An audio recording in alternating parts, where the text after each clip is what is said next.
Our friends over at Base Layer are holding a little event called Brush Rush. You paint a mini for an hour, and wherever you end up at the end of the hour, that's what you submit. While I was painting this little gator from One Page Rules, I started thinking about what helps me paint a little bit quicker. And I think what helps me the most is confidence. When I hesitate or start doubting myself, I start over blending or overwork painted areas. I start repainting spots that already looked fine, and I don't think it's a skill issue that holds us back. I think it's being afraid to ruin a model.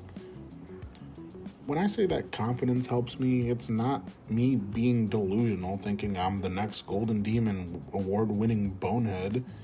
It's me accepting that mistakes are, one, not permanent. It's just paint. And two, it's part of the process. Like, when I started painting this gator, I was using a size 4 filbert that has no point. I was just throwing the paint on the model, and I was being deliberate where I was putting my brush strokes, where I was painting. Every step I took had a purpose. And if I didn't like a certain color, well, too bad. I can't scrub it off and try again. I only have an hour to paint. I just let it dry and move on to a different part of the model. And I think the self-imposed time constraint can be a fun exercise to improve your skills.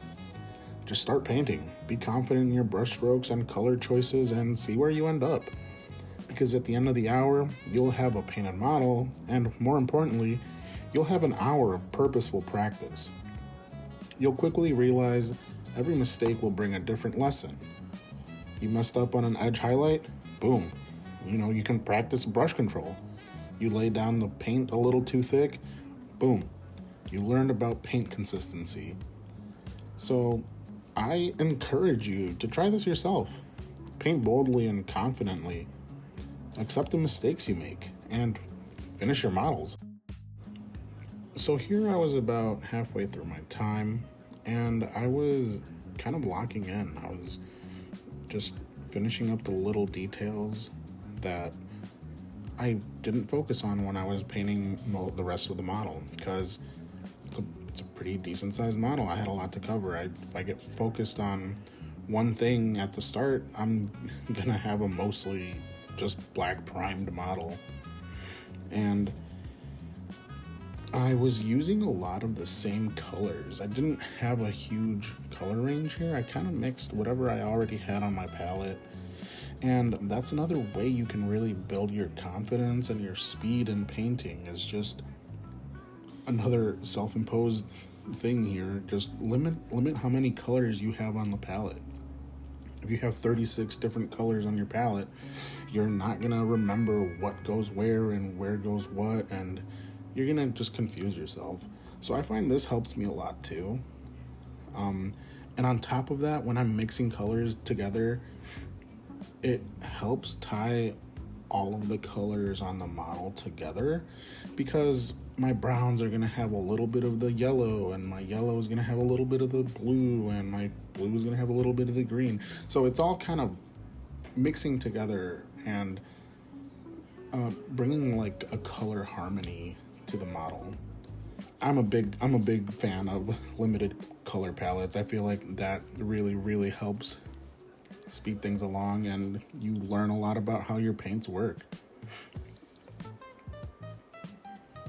And I think the only real quote-unquote wash, or whatever you want to call it, I did here was I did use an ochre ink to make my yellows and browns and golds just a little bit richer.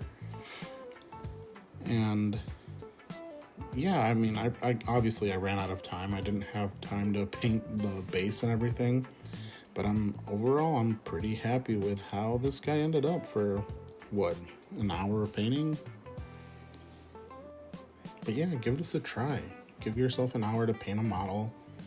Try to limit the number of paints you use, and see where you end up at the end of it. And if you do try this, please tag me in it. I would love to see what you come up with. But yeah, that's where I ended up. looking good, little gator guy.